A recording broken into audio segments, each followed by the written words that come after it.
Your city probably wasn't designed for you if you're a woman, an older adult, or a person with a disability. Take a walk through almost any city in the world, and everything seems normal. The sidewalks are paved, the benches are in place, the streets are neatly laid out. It seems like a system that's been carefully designed to serve everyone. But look a little closer. A parent struggles to push a stroller over a curb. An older adult has to make 2 attempts just to get up from a bench. And a wheelchair user has to leave the sidewalk because there's not enough space to pass. Most of us see these as isolated inconveniences, little annoyances that are just part of living in the city. But what if all of them have the same cause? We usually think of disability as something that belongs to a person. But modern design research suggests something very different. Very often, disability is the result of a mismatch between people and the environment around them. The problem isn't always the body. Sometimes it's the design. And once you start looking for these invisible points of friction, they're everywhere. The surprising part is that this isn't even intentional. Most of these spaces were built with a perfectly reasonable idea behind them. They were built for the average person, but the problem is that this average person has never actually existed. Today we're going to explore how one simple design philosophy has quietly shaped our cities and how it leaves millions of people behind every single day, and how designing for those at the margins actually turns out to make life better for everyone else. Every city has to answer the same question: who are we designing for? And for nearly 2 centuries, the answer seemed obvious: the average person.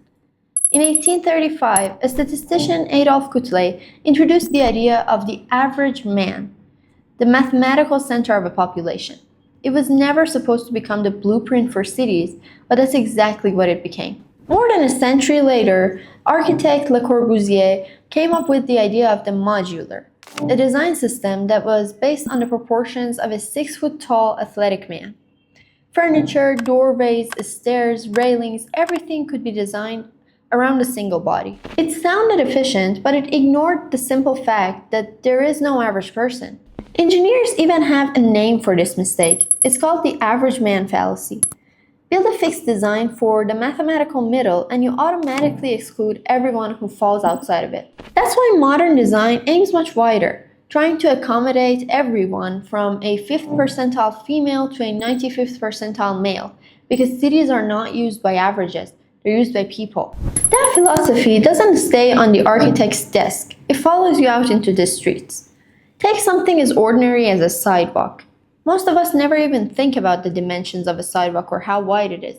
But think of someone pushing a stroller, using a wheelchair, or pulling a suitcase with them. A few inches can totally change their journey. That's why accessibility standards require a minimum of 48 inches, enough for 2 people, including wheelchair users, to pass each other safely. The slope matters just as much. Sidewalks are built with a slight tilt to drain rainwater.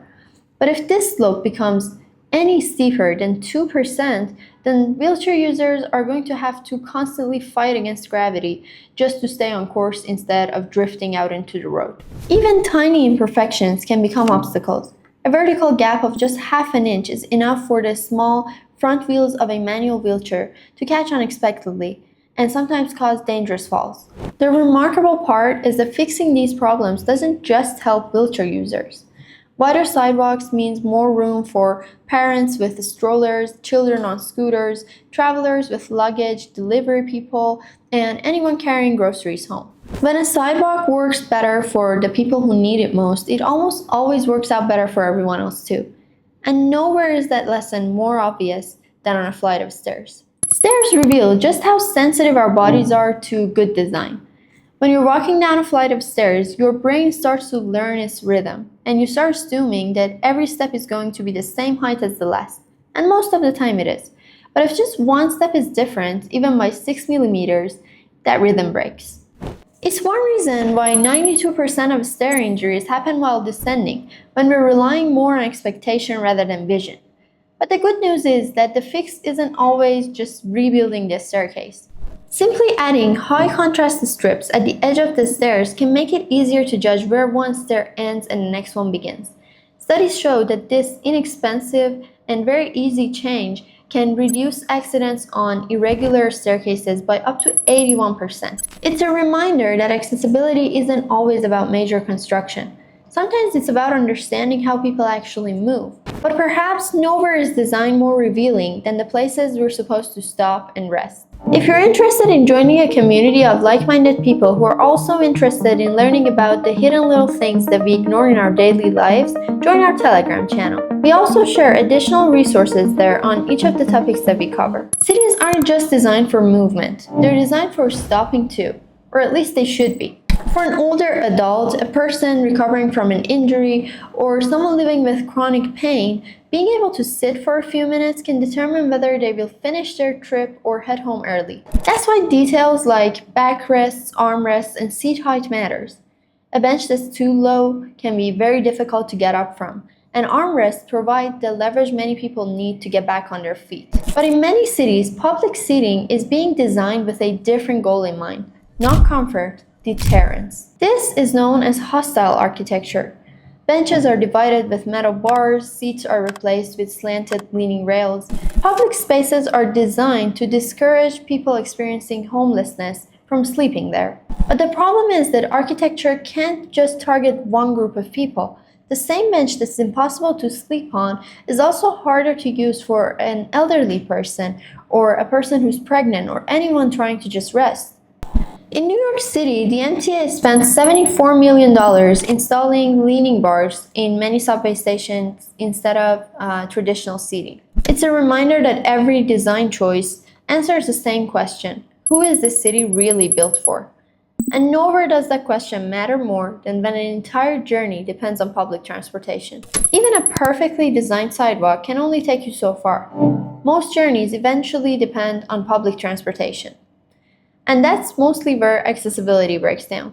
Nearly 20% of transit stations in the United States still aren't ADA accessible, creating what planners call accessibility deserts, making entire neighborhoods difficult or impossible to reach for people with limited mobility. Even when a station is technically accessible, reliability becomes the next obstacle. Imagine taking an elevator down to your platform only to discover that the elevator is out of service at your destination. For most passengers, it's just an inconvenience, but for a person using a wheelchair, it means being trapped with no practical way of completing your journey. Accessibility isn't just about building ramps and elevators, it's about making sure that a trip is going to work from beginning to end. And some cities have started designing with exactly that mindset. Some have already started asking a different question.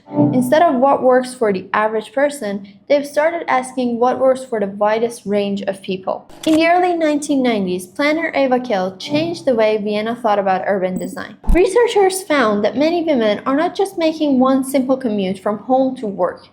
Their days are made up of shorter trips, walking children to school, shopping, taking care of relatives, and using public transportation multiple times. The city responded with improving lighting, widening pathways, adding more seating, and redesigning parks to feel more welcoming and safer, especially for girls and women. Meanwhile, Barcelona tackled the problem from a different angle.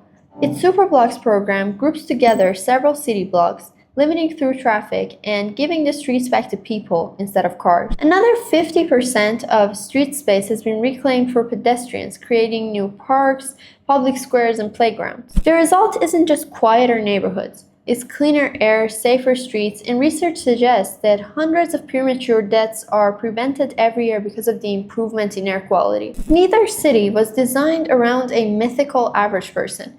They were both designed around how actual people live their lives. And that's a lesson that a lot of cities around the world are starting to learn. If there's one idea that captures everything that we talked about today, it's something called the curb cut effect. In the early 1970s, wheelchair users in Berkeley, California got tired of waiting around for cities to become more accessible, so they took matters into their own hands. They started pouring concrete themselves and built small ramps at the edge of sidewalks. Those homemade curb cuts inspired a movement that eventually changed accessibility standards around the world. But something unexpected happened. The people using the ramps were not just wheelchair users. Parents pushing strollers used them, travelers rolling suitcases used them, Delivery workers who were moving heavy carts used them, cyclists preferred them. Almost everyone did. Researchers found that 9 out of 10 pedestrians preferred to use the curb ramp when they had the option. It revealed something surprisingly simple: that building a city with those with the greatest challenges in mind doesn't just create a city that works for a few people. It creates a city that works better for almost everyone. For generations, we tried to build cities for an imaginary average person. But cities are not inhabited by averages.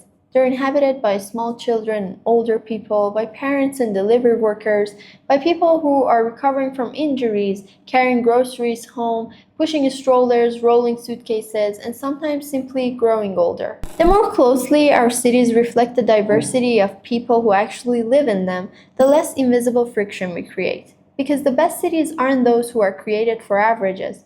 They're the ones that are created for everyone. In our previous video, we talked about why if you're a woman, you're 73% more likely to get seriously injured in the same type of car crash than a man. If you're interested in that kind of thing, we put the links to that video in our description and also up here, and you can go give that a watch as well.